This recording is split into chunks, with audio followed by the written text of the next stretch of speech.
Just BCD, yep. So y'all want to turn those in? Was there any other homework that you guys about? The other, from the class before? Yeah, you can do them all together.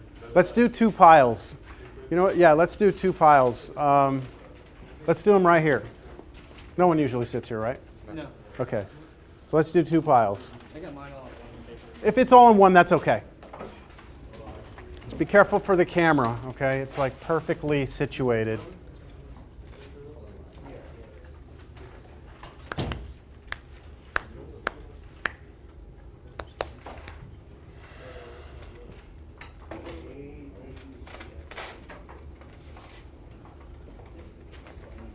What was the note question?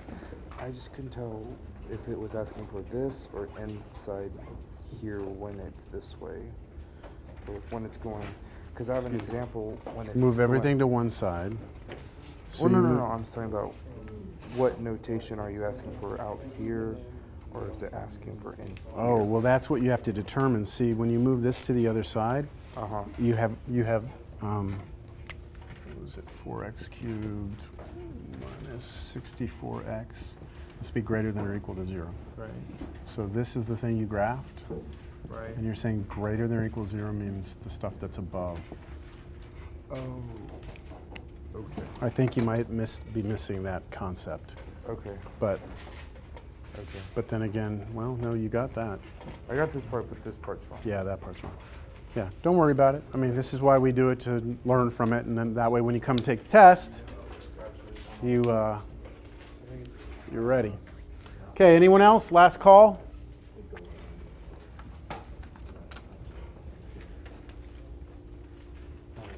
Oh, no, it's all right. You can leave it as long as your name's on front page. Are we going to get these back? Yes, it might take me a little while. I'm a little backlogged on grading right now. Okay. That has to be a 3, right? Did you? Okay, so for now, turn it in, and next class I will. It's because you said we weren't, so then I was like, okay. Which one? On like the last, not the class, The one before? you said you weren't. Like, okay, so then I just started running my notes. How many are on there? Just one? That's like the whole first group. And then those are just notes. Gotcha. Okay, well, just turn that in for now, just so you can get something for it. If you really need it, you can come by my office and I can make a photocopy real quick of your notes. This table got 100 because between both of us, I got half of it wrong. So you want me to grade yours together? Yes. And then count the half that's wrong, and so you both get it completely wrong? Wait a minute. Hold on, that didn't work the way we wanted it to. Hey, negative equals positive, so there you go. That's right. So we, between the negatives, they equal All right. positive. We good? Are you, no? What? You can turn anything in? Oh, I am. Okay. Don't worry, I got this. Okay. I just want to start class, so I'm waiting to get everyone's. All right, thank you. Okay. Last class, we were doing polynomial inequalities. Asked you to do that homework. How did that go? Those 3 problems. Any issues? Any of those you want me to address? Well, just C? how do you figure, I mean, for that one, but Yeah. how do you always figure out which I can do one. You want me to do C? Sure, why not? C? All right. So for C, we had 4x, or 4x, x to the 4th less than, strictly less than, 3x squared minus 2x cubed. You need to first recognize that you're looking at a polynomial inequality. So the first thing we want is to move everything to one side. All right, let's go ahead and move everything to one side. How about to the left? That okay with you? All that happens is that everything that was over here positive becomes negative. Everything was negative, positive. I'm also going to put this in descending order. I would recommend that you also do that. Is that correct? Move everything to the left. Okay, now what? Well, now we can set it equal to 0. Set it equal to 0 and solve the equation, and then you could even go and graph it if you wanted to. So let me set the equation up And when you set this equation up equal to 0, you start doing your solving. So this one, GCF, x squared, left with x squared plus 2x minus 3 equals 0. Oh, this one, not even going to need synthetic division or anything like that, right? So, or what? I think I had like, Did you got one of your signs messed up in there? no, just numbers. Like I had like 2 3s and 7 3 and 2 maybe. Ah. So that's it right there? Yeah. 0, -3, and 1. These are my x-intercepts. If I graph this, which is the way I'm going to do it, I'm going to touch here, right? I'm going to cross here, and I'm going to cross here. And when I do this, it's going to have behavior of up on both sides, right? So if I were to graph this quickly, I have -3 here. I have 0 here. I have 1 here. Goes up, and then cross through, touch at 0, cross through. So it's going to go like this. Well,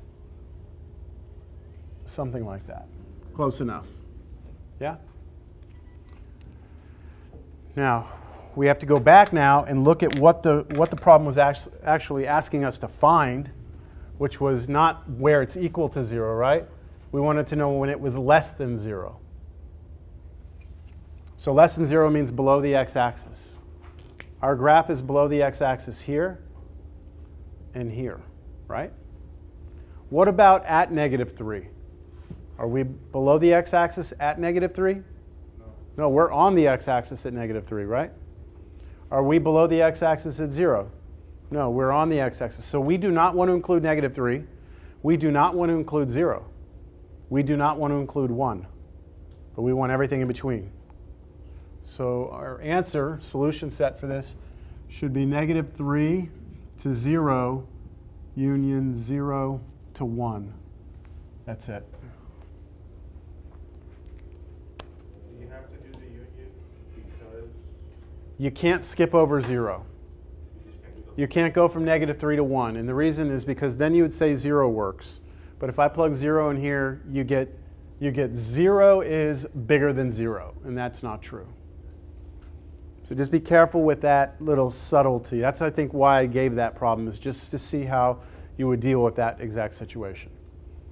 Now, had I made this an equal, right, had that been the problem, now then you could go all the way from -3 to 1, and you could include -3 and 1, so you would do brackets.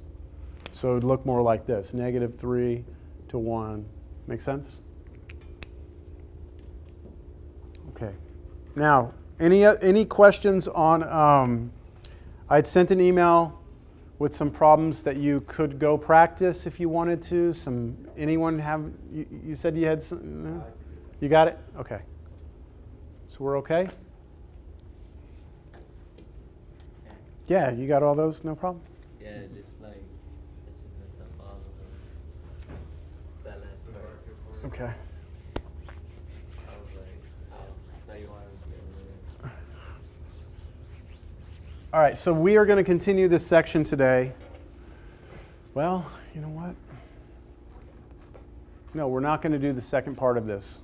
We're going to start rational functions today.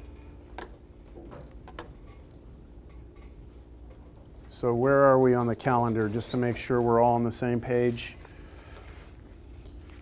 We have an exam coming up after spring break.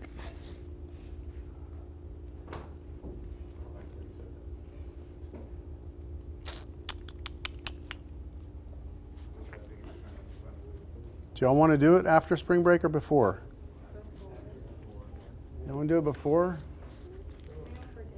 Yeah, well, I know y'all. I know the way spring breaks can be. I'm not gonna study over spring break. Yeah. Let's try and shoot for it. I wasn't sure if it would land before or after. Can we try and shoot for next Thursday? Yeah. Yeah, this upcoming Thursday, not this Thursday, the following. Yeah. So we're looking at where is that? So we did March 10th. Thursday, March 10th. what date's the rest? Yeah, we'll have this class and then next Tuesday, or no. We have this class, this Thursday, next Tuesday, and then we would have our test. But are you gonna teach us the real zeros and complex zeros, or? I don't know how far we're going to get. Let's see how this rational functions goes. Rational functions takes a little while, all right? So if we get to that other stuff, we do. If not, no worries. If we're gone for spring break, like we leave out of state, right? That's not spring break. What if my spring break starts a week before spring break? I know what you're saying. I'm giving you a hard time. We'll work something out. If you have to take it early, though. Yeah, Yeah. Wednesday? Okay. I'll be sure by next. Okay. Yeah. No. Just let me know because you can't take it after spring break. That wouldn't be fair to everyone else. Because they know you'd be in the library all spring break studying, and you'd have that advantage. Out of state. Out in that out of state library. That's right. All right, so let's get to rational functions. All right. So I'll remind you there were 6 types of functions we need to be able to graph in this class. Lines, parabolas, polynomials, rational functions, exponential functions, log functions. We are now at rational functions. Polynomials weren't so bad. No. It was just that left-right behavior. X-intercepts, maybe if the synthetic division was there, it was, it could be kind of bad. And then it was just touch, bounce, and we were in business, right? All right, so rational functions can't be that bad, right? What is a rational function? First of all, it is take a polynomial and divide it by another polynomial. That's all it is. So we know what a polynomial already looks like. But now we're going to make a quotient out of 2 polynomials, or a rational function. Rational coming from the word ratio, ratio meaning fraction. So 2 polynomials create a fraction. It's called a rational function. Here are a bunch of examples. I would like for you to tell me on this first one right here, what is the degree of the numerator of this rational function? 1. What's the degree of the denominator? 2. What's the degree of the numerator of this one over here? Denominator? 2. Here? 3 on top, 2 on bottom. Here? 1 and 2. Okay, that's going to come to be helpful later. Just want to make sure you recognize it now. So in order for us to get an idea of how these rational functions behave, we're going to take a look at one of the first rational functions we ever like to show students when they're first getting into this whole idea of rational functions. This is like the template of a rational function. This behaves in a lot of ways that you're going to see rational functions behave. 1 over x. So let's graph it. I'm going to do it old school style. We're going to make a t-table. Remember those good old days? We're going to make a t-table. That means I'm going to plug in some values of x. I'm going to figure out what the function spits out, and just get an idea of what this looks like. So let's plug in some common numbers. How about 1? Plug in 1, it spits out 1. Plug in 2, 1/2. 3, 1/3. It seems like the further I go out, the smaller the y value is, right? So if I start to draw this, at 1 I'm at 1. At 2 I'm at 1/2. At 3 I'm at 1/3. And at some point this becomes impossible for me to continue to do this, right? If I'm at 10, I'm at 1/10. If I'm at 100, I'm at 1/100th. If I'm at 1,000,000, I'm at 1/1,000,000th. These are all positive numbers, aren't they? Just a little bit bigger than 0. So when it starts, go ahead, rip it up, go. You got it. It gets closer and closer to the x-axis, doesn't it? And does it ever touch the x-axis? Does it actually ever touch it? No, it does not, right? Not this particular rational function. It does not. but it gets closer. So how do I show you it gets closer? What I do is I draw a dotted line out here. And that dotted line tells you that my graph is getting closer to that dotted line, but it's actually not ever touching it. We're going to have a name for that in a minute, but just for now, just get the idea, okay? I need to somehow indicate that I'm going to flatten out towards that line. All right, how about some negative numbers? We didn't do negative numbers. How about -1? -1. -2? -1/2. -3? -1/3. Very similar to what's happening on the other side, right? But now it's negatives. So at -1, I'm down here at -1. At -2, I'm at -1/2. And now it starts to dive over this way, doesn't it? And again, it gets closer and closer without actually touching the x-axis. But now these are really, really small negative numbers, right? Coming up, small negative numbers. Then I can look at some other numbers. See, I've conveniently avoided 0, haven't I? On purpose. Why? You can't divide by 0. I can't divide by 0, can I? So there's something interesting happening at 0. Do you agree? Yes. All right. We'll figure out what's happening in a second. Let's try and pick some values that get close to 0. How about 1/2? So what happens if I plug 1/2 into this? So 1/2, when I plug it in, it's 1/1/2. What's 1 divided by 1/2? What happens when we take a flips, right? It's just 2. 1 divided by 1/2 is 2. Let's get closer to 1/2. How about 1/4? 1/4 is 4. Let's get even closer. How about 1/10? What's 1/10? 10. What's happening here? Getting bigger. It's getting bigger, right? How close can you actually get? Remember, we talked about this. You're not going to ever run out of numbers, right? Like, you can get as close as you want. I mean, you're going to get as close, but you're not going to ever touch it. That's right. I can keep going. I can go 1/100. I go 1/1,000, 1/10,000, 1/100,000, 1/1,000,000,000, and 1/1,000,000,000, right? I can just keep going. And these numbers are just going to get bigger and bigger, right? This is going to be 100. Go a little closer. It's going to be bigger than 100. So what we have is the function is actually taking off, right? It's blowing up. It's becoming infinitely large, isn't it? But it can't actually ever do anything at 0. At 0, the function is undefined. So I'm going to put a dotted line this way to let everyone know that I'm taking off, but I'm actually at 0, I'm undefined. Make sense? And then on the other side, if we did the same thing, if we came in here and we did like -1/2, what would be the difference? It would be -2, right? -1/4 would be -4, and then keep going. So it's going to take off and do the same thing over here.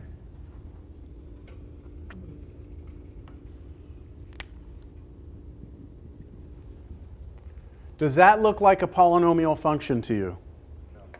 No. Polynomial functions were smooth, right?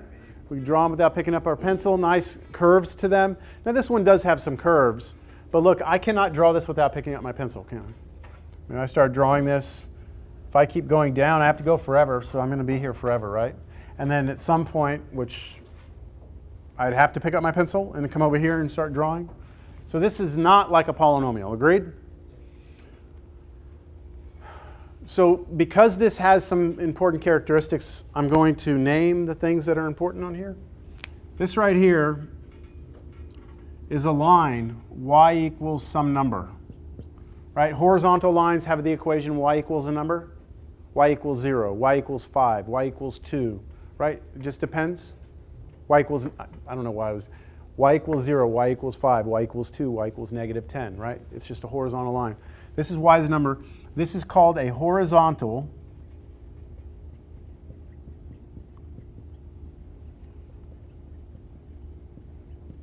how do you say that? Asymptote. Asymptote. Asymptote. Just say it real fast. No one will know whether or not you're getting it right. Horizontal asymptote. Asymptote. Asymptote. There's a lot of letters in there that don't seem like they belong, right?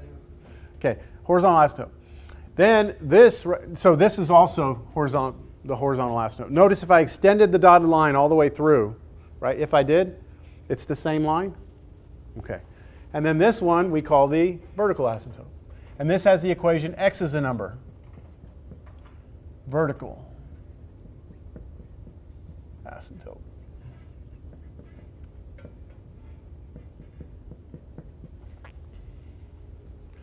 Does this particular rational function, this one, have any x-intercepts? No. Does it have any y-intercepts? No. That does not mean that rational functions never have them. This one doesn't, okay? But you could have rational functions with x-intercepts. You could have y-intercept. The most important characteristics of this one are these two things, the vertical and the horizontal asymptotes, because we have never seen those, well, if you've taken some algebra in high school maybe, but we have not seen those in this class yet, right? Those two concepts are kind of new. So I will add a little something to this about these asymptotes. First of all, on the horizontal, I'm going to abbreviate that HA from now on. Is that okay? Ha? Yes? Yeah. It's better than having to write that over and over. Let me try and explain in words, and maybe you can help me, what they are when you're drawing your graph, like what these things are. How would you describe this dotted line?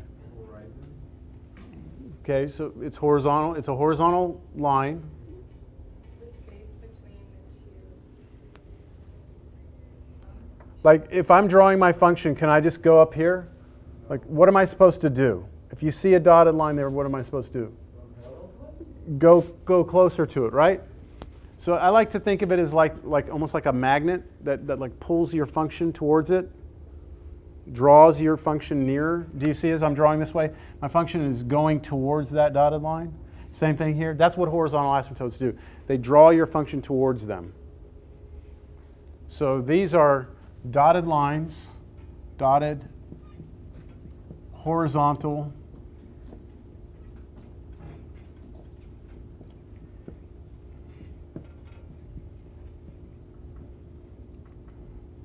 that pull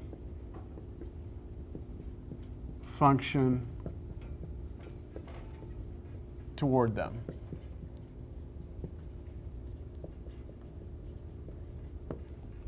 Ends only. This is a big little thing here at the end here. Horizontal asymptotes behave a lot like, remember for polynomials we had that little, that simple test we did to figure out the 4 possibilities, right? Remember that? Yeah. Okay. With rational functions, the horizontal asymptotes tell us the end behavior. If we have a horizontal asymptote, it is going to pull our function toward it. Notice that this, if I'm pulling towards this, I'm not going up or down, right? I'm getting drawn towards it. Yeah? Okay, so this is like the new test for rational functions. This is the test that we're going to run to get end behavior. With me? I'll tell you how we're going to do it, but just understand what they are first. Now, the vertical asymptotes, those are different. Vertical asymptotes, vertical, dotted lines, you may never cross.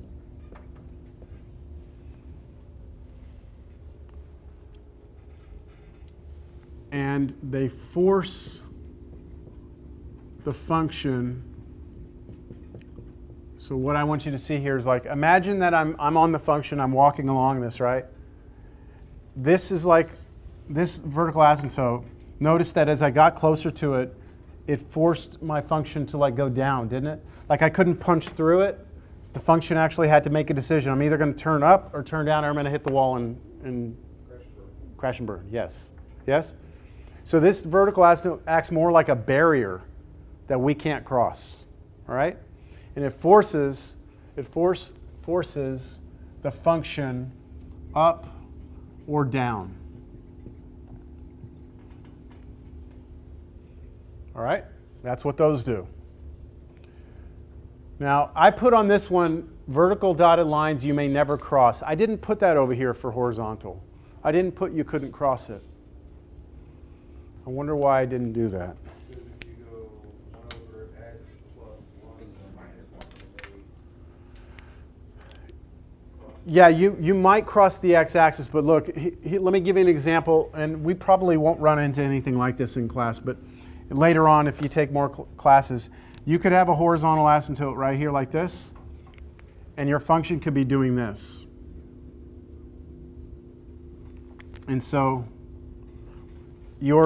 as you're moving along, you're crossing back and forth over the horizontal asymptote. You keep on crossing through it, but as you go off, you're like tapering off closer to it. Even though you're going above and below it, you're like getting funneled into it. Does that make sense? You're going back and forth, but it's kind of like, I don't know if I can, like what?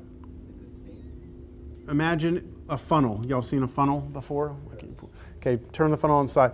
What's happening in here is that this stuff is getting forced, and it's always between the funnel, and the funnel is getting thinner and thinner and thinner.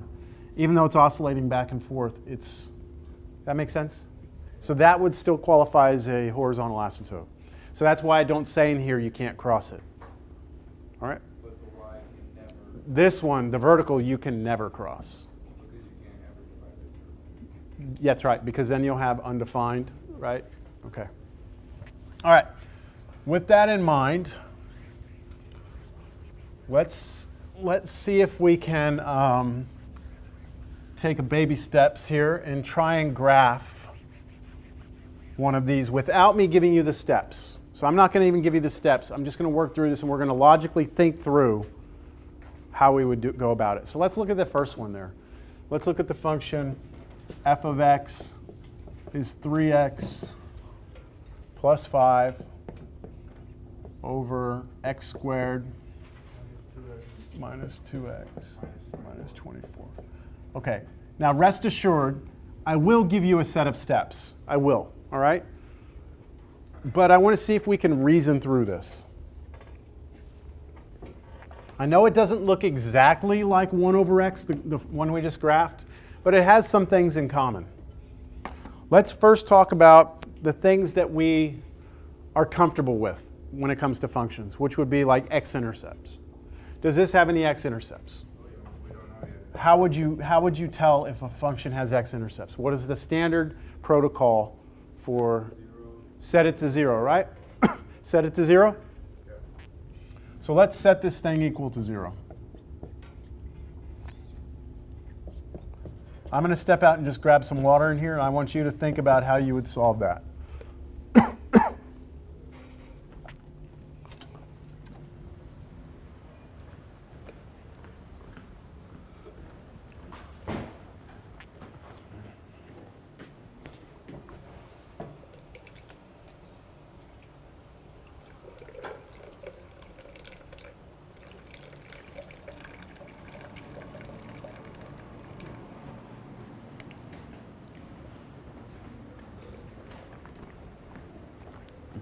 Well, what the hell do you do with the file? You gonna find Y'all are talking about what I was hoping you'd be talking about. What do you do with the bottom? Anyone know? Well, at first we were like, well, what do you do with the You're trying to solve this equation? bottom? You treat them as separate and like find the 0 for the top. Yeah, that's a good idea. Do we find, set the top to 0 and bottom to 0 separately? Well, here's the deal. Even my calculus students somehow get to me in calculus and they don't know this, so you make sure you know this. Let's say someone gives you a fraction, okay? There's a fraction, and they ask you when it's equal to 0, right? Can't I always just multiply both sides by b? As long as b is not 0, if you have an equation, I can always multiply both sides by anything I want except 0. If b was 0, then this wouldn't make any sense to begin with, would it? Okay, so let me multiply both sides by b. These cancel. I get a is what? 0 times b is 0. What this means is that if you're ever looking at a fraction and you're asking yourself when it's 0, all you really have to look at is what? The numerator. And that saves you a lot of work, doesn't it? You can, if you're looking at a fraction, you're saying, when is it 0? Ignore the bottom. Just ignore it. Okay? What you really are doing, though, is you're multiplying both sides by the denominator. And it's wiping it out. Okay? We good? Don't forget that, please. If I see you down the road in calculus and you're like, what is that? What do you? I'll come back and change your grade and you'll have to take this class over again. So we shouldn't take you. Yeah, avoid me at all costs. Get out now. I told you. So that's it. Now just solve that linear equation. X is negative 5/3. All right, there we go. Hey, so we have an x-intercept. This one didn't, right? This one looks like it does. What were some other things that we felt comfortable getting? Could you do y-intercept? How do you get y-intercepts? Replace all your x's with 0. So plug 0 into the function. So could we get that? Yes, we could. I'm not going to, though, because we didn't even do y-intercepts on polynomials, did we? We just did the little, touch, bounce, cross. We didn't even care about the y's. And I'm not going to do that either here. Although you could. Just plug 0 in. What would you get? 5 over negative 120, or 5 over negative 24, and that, whatever number that is, that's your y-intercept. All right, so x-intercepts we've got. Y we're skipping. I wonder if it has any of those vertical asymptotes. I wonder if it does. Well, where did we have a vertical asymptote on this one? Look at that picture. Where was it? It never touched 0, but at least we had 0. It was this, right? Yeah. And that happened at x equals 0, right? Why do you think this, what is the connection between this and this? Like this and this. Yes? So X equals If x is 0, that makes the denominator 0, and that made us be undefined, right? So maybe that's the connection here, is that you're going to have vertical asymptotes anytime your denominator is 0. Would that make sense to you? If this denominator becomes 0, it's undefined. Then you would have vertical asymptote, yes? So if you want to find the vertical asymptotes, why don't you just find when this is 0?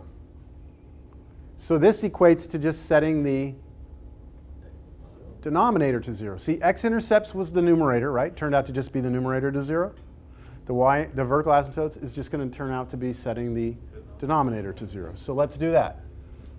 Again, the steps are going to come. I'll have them all listed out and everything, but I'm trying to get us to reason through it a little bit. Set denominator to 0. And then hopefully you can solve that, right? So factor it. It factors x is x minus 6 plus 4, and then two solutions here. 6 and negative 4.